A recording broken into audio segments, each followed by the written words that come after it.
And Jim Hanson, who served in the U.S. Army Special Forces. Jim, am I off base here? You saw the stats, you saw the card, you've seen the reaction. What do you think? This was a PR exercise to generate a smokescreen to hide the fact that the Biden administration doesn't think Iran is our enemy. They're still under the delusional fantasy that somehow, if we're just nice enough to them, if we just send them enough plane loads of cash, somehow they'll come around and stop being the largest state sponsor of terrorism and someone who kills Americans with impunity.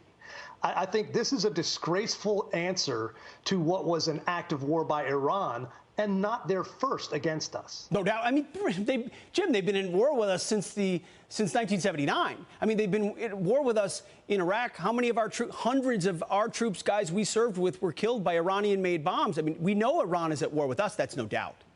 So considering this administration, what would you like to see happen? Or is there anything this administration could do? Or are they simply just view Iran as not an enemy?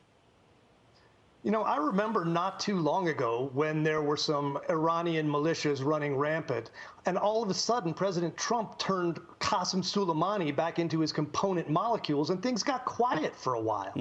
You strike people directly, they take you seriously.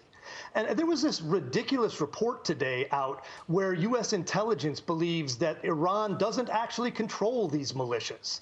Now, the Middle East Forum has a vast network of sources across the Middle East, and we see examples of direct Iranian control every day.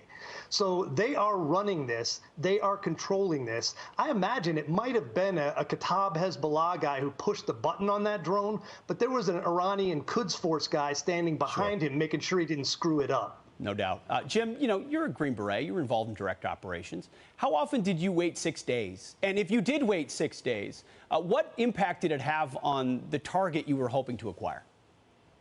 You know, part of the problem was they literally asked Qatar to go to Iran and tell them that we don't want a war, but we have to do something. Is it okay if we blow some stuff up in the desert? And I'm not joking about that, Pete. That comes from several reliable sources. They wanted to know if they were allowed. They asked our enemy and gave them a heads up to make sure, like you said, they could move out their leaders, they could move out the equipment they didn't want blown up, and Biden would get his nighttime shots of explosions to show that he was a tough guy. It was a joke, and it's making us less safe. It's the exact opposite of deterrence.